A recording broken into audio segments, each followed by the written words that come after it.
Bret Hart once described Dory Funk Jr. as the Gordie Howe of wrestling. It's been over 20 years since I read that Bret Hart blog. It was all about the greatest wrestlers of all time, some of the modern ones, some of the all-time greats. That has stuck with me after all this time, and that might be the perfect description of Dory Funk Jr., and we'll get into that in a matter of moments. I only jotted a few lines down that I wanted to cover, but most of this is from me to you. In case you did not know, Dory Funk Jr. passed away at the age of 85, and at least for me, it felt like a total punch in the gut. I've been pretty burnt out recently, and I thought, I'll just relax this evening. I read that and just thought, fuck, this is rough. Because it's the closing of another chapter from an era of professional wrestling that feels increasingly distant. It's slipping away before our very eyes. Think about the traveling world champion and the prestige that brings.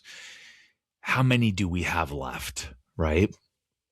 Dory started his career in 1963, and that was emerging from the Amarillo territory operated by his father, Dory Funk. And of course, as you know, alongside his younger brother, Terry, became one of the most respected tag teams of the territory era.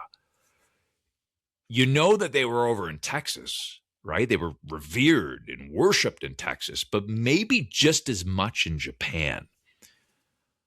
I hate lists. I hate Mount Rushmores. But if you're looking at foreign talent that was the most over in Japan, I mean, we're talking Stan Hansen, Bruiser Brody, Hulk Hogan.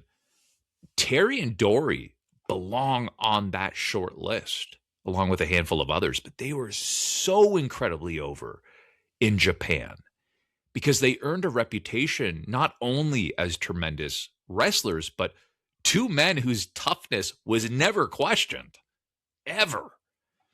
And of course, Dory and Terry could not have been any more different in so many different ways. Terry was unpredictable. He was emotional and seemingly held together by determination and whatever happened to be nearby. Whereas Dory, he was measured, he was methodical, and technically brilliant. And it took me several years to really appreciate his work. I remember in my late teens, I thought, I just don't get it. And then into my early 20s, I thought, okay, now I understand what made him special. It was all of that I just described. Sometimes methodical and measured could be perceived as boring, but it's a beautiful art when you appreciate it for what it is. Him and Terry, totally different personalities, but unmistakably funks, right? And Dory won the NWA World Heavyweight Championship from Gene Kiniski back in 1969, which still boggles my mind to even consider. And he held the championship for damn near 1,600 days. And again, this was a time where he was traveling from territory to territory, defending it against the strongest, quote unquote, local challengers promoters could place in front of him.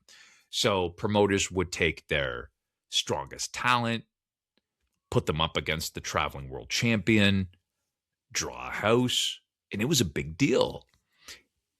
And that role carried a very different responsibility. If you've seen Ric Flair and Harley Race talk about that, it was a heavy burden to carry. That's why the NWA would only put the championship on wrestlers that were not only deserving, but they could handle that pressure. And not only could Dory Funk Jr. handle it, same with his younger brother Terry, because the NWA champion was expected to enter another wrestler's territory, make that hometown favorite, appear capable of winning the most important championship in the industry, the 10 pounds of gold, and still find a believable way to leave with the title.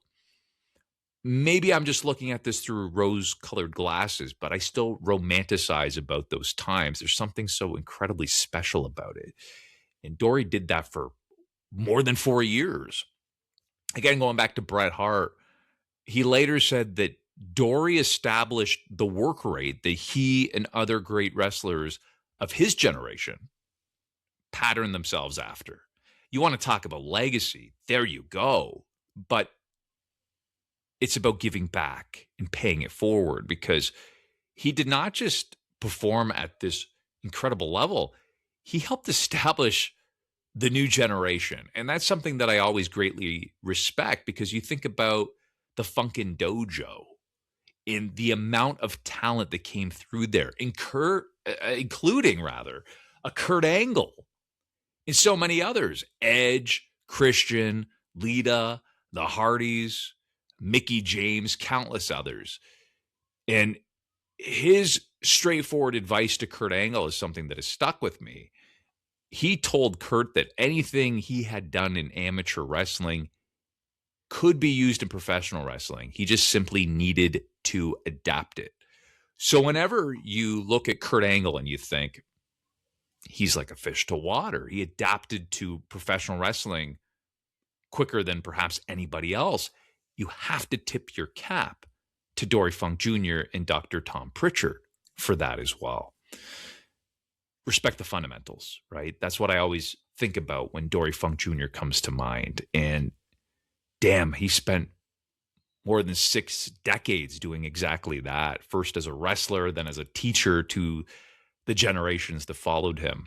And where this hurts is that it feels like professional wrestling has lost one of its final connections to the days when the world champion really did carry the wrestling world with them.